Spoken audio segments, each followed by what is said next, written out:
What are you going to learn in the Discovery series? What's the first thing you're going to discover? This is easy. Yourself. Yeah, yourself. First thing. Now, it seemed obvious, and you're like, yeah, didn't we learn this years ago? Well, you heard it years ago, but you didn't learn it. You haven't embodied it, embraced it, or experienced it. Number one, discovering you. You.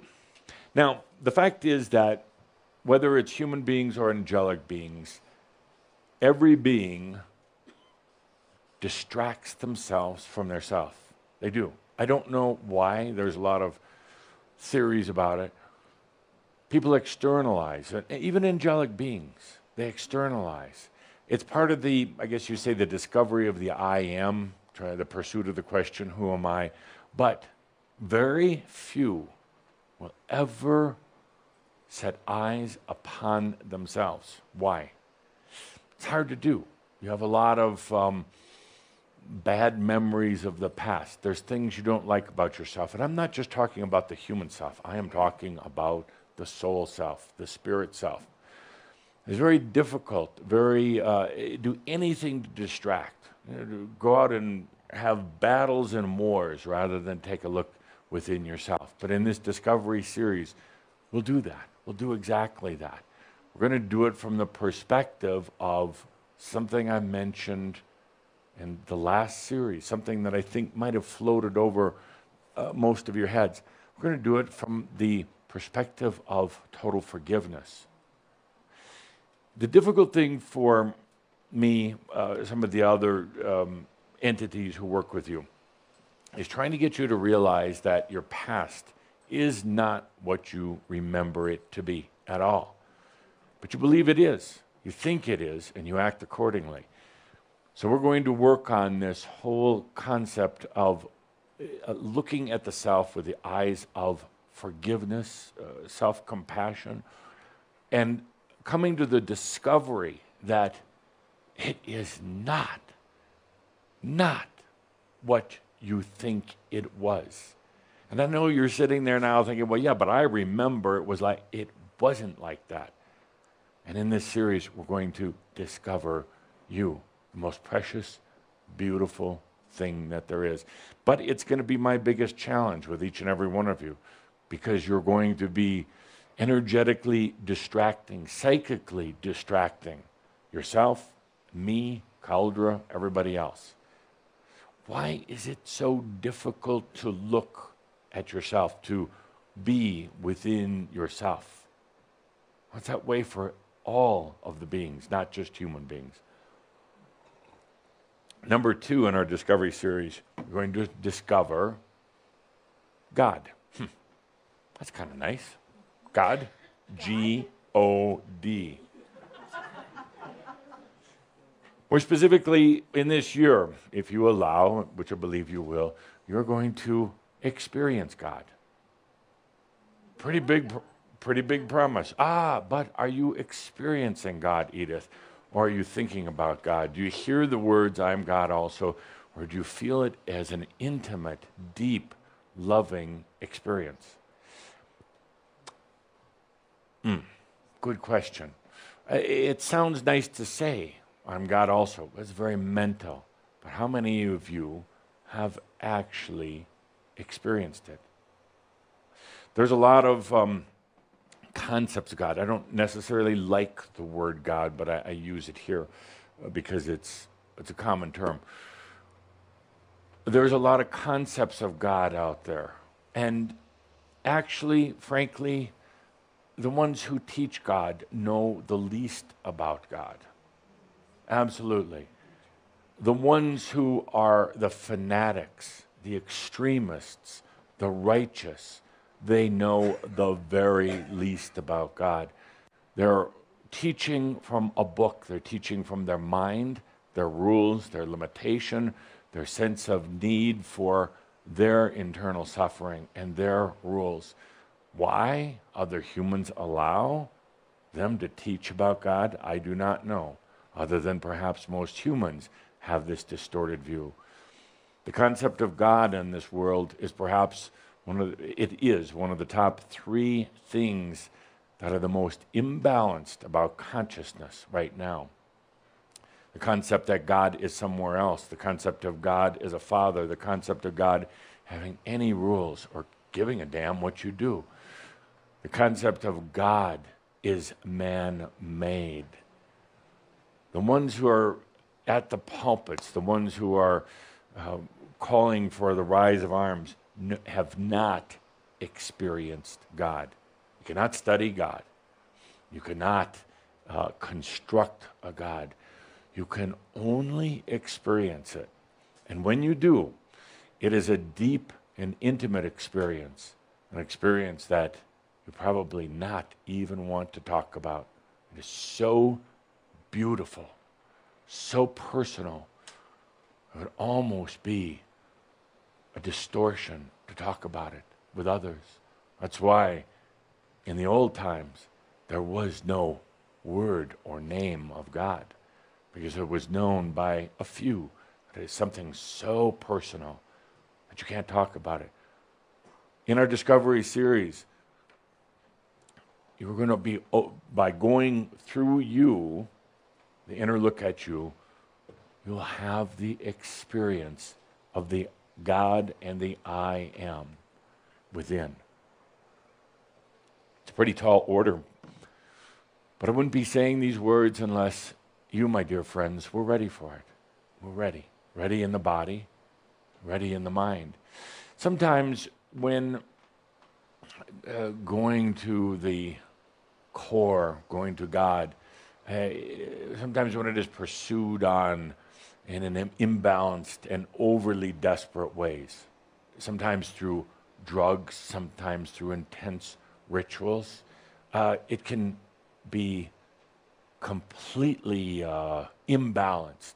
It can do more harm than good. Some of you who have taken the drugs realize that if the rest of you is not prepared or balanced to have this experience, it can rip you apart. It can throw you off mentally, it can destroy the body. Each and every one of you are ready to experience it in a very natural and a very personal way. In our Discovery series, you're also going to discover that there are no beliefs. Yeah, you can write down no beliefs. There are no beliefs. You believe that there are beliefs, but there's not. It's perhaps a statement that is going to be argued about and discussed a lot, but it's my contention that there really are no beliefs. There is heavy programming.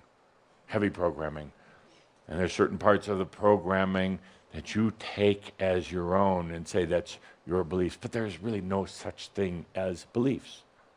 They're really not. People hang their hat on beliefs. I believe this, I believe that. I contend it's all just massive programming. Programming that you've allowed, programming that's occurred for as long as humans have been around and even before then. Programming that has gotten more intense and deeper than ever before. If you feel into a typical human walking down the street, just feel into their energy. There are a myriad of chaotic energy patterns and lines caused by a lot of programming. Programming that actually is not consistent, doesn't follow any nice path. It's all over. A person can have the belief that they love themselves and hate themselves at the same time, that the world is good, the world is bad, that water is cold or warm, all these things. And these, what they call beliefs, what I call programming, are inconsistent, will eventually lead one to a total breakdown if they believe their beliefs. Mental breakdown, if they believe their beliefs. So we're going to learn and discover that there are no beliefs, that it was all programming, and we'll learn how to release that programming, Linda, how to release it rather than to fight it, how to understand that it's not yours rather than to take on the guilt and the suffering, thinking that you created it and you're a bad person and all the rest of that. We're going to go beyond beliefs. Can you imagine for a moment being without belief? I don't believe it. Imagine for a moment having the freedom of no belief. Some people would say, but then, what do I do? Who am I? What do I? That's been part of my identity, is to have my beliefs. And they're actually hurting you more than they're helping you. You actually create new beliefs based on whole programming to try to resolve things or smooth things over in your life. But what you're really doing is hiding them, sweeping them under the carpet. So we're going to go after beliefs this year. We're going to release beliefs down to the naked you without beliefs. This year we're also going to discover something that Tobias talked about many years ago, but actually never has really been experienced deeply, that there is no power. There is no power and no need for it. This world, and much of the other worlds, operates on the belief of power. People seek it. People try to acquire it. People try to steal it from others. Power is also, no power. Are powerless. There's no need for power. But you look at your news, watch other people. It is power games going on. Power is also a part of this whole energy dilemma that not only this world, but other parts of this universe are facing right now because of the belief in power.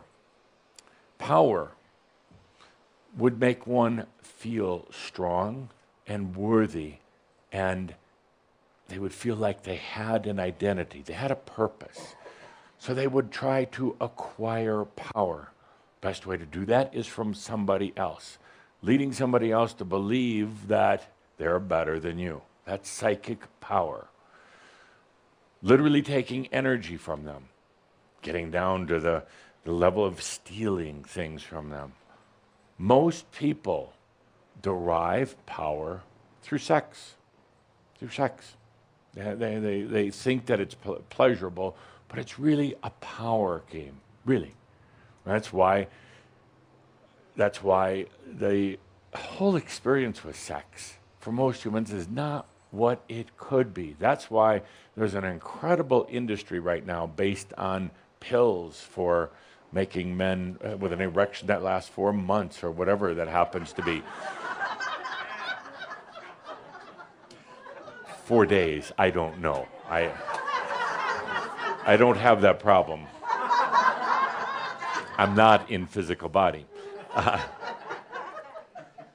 The humans and other beings, not just humans, there's a lot of aliens as well, that are in a constant power game, stealing it from others. You see it on Earth all the time. Politicians and business people and military. Every time you see a military flare-up, it's just somebody that needs a little power. That's very true. So there's this whole power game going on everywhere. The fact is, you don't need any. Fact is, actually, you really don't need any energy to exist. You're going to exist without energy. But the fact is that energy is there to serve you in great quantities. And power is a distortion or manipulation of energy. We're going to learn how to go powerless, how to literally not power into yourself, which so many of you are still doing, and not using power or getting into power with other people. Yes, it is part of the sexual energy school, an extension of that. So this year, no power, and no need for it. No need for it. Could you imagine having no need for any kind of power? Financial power, not having a need for it, or of financial lack, of health power, of biological power, of any kind of power over other people. So many of you in past experiences, past lives, got into playing with psychic energies with others, witches and all the rest of that. You learned how to use your energies, your talents, your psychic abilities with others. A lot of you are still suffering for it, because when you lay a spell on somebody, it's really laying it on you. That's the problem with witchcraft. That's why I'm not a big fan of it, because that's all you're doing is laying it on you as well. You got into this whole power thing. Initially, to protect yourself or defend your families or whatever. But you got into it, and it's a cycle that's hard to break out of. Power cycle is very hard to break out of.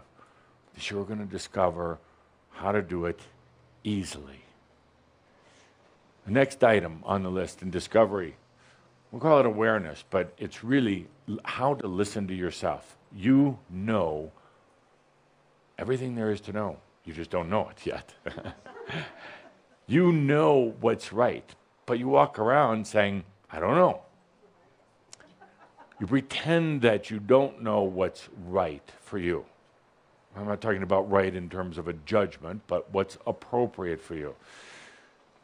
So you walk around undecided, and then the energy stops moving, and then you get frustrated, and then somebody uses power on you, and suddenly you're in this energy trap. We're going to go into listening to yourself. Now, it's hard to do, and I list this last, or close to last, because you gotta come here first to be able to listen to you.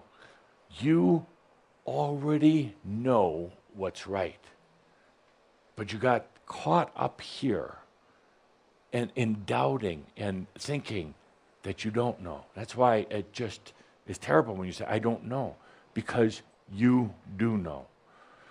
We'll be going through some experiences of discovering that, and some of them are going to feel very awkward for you in this year.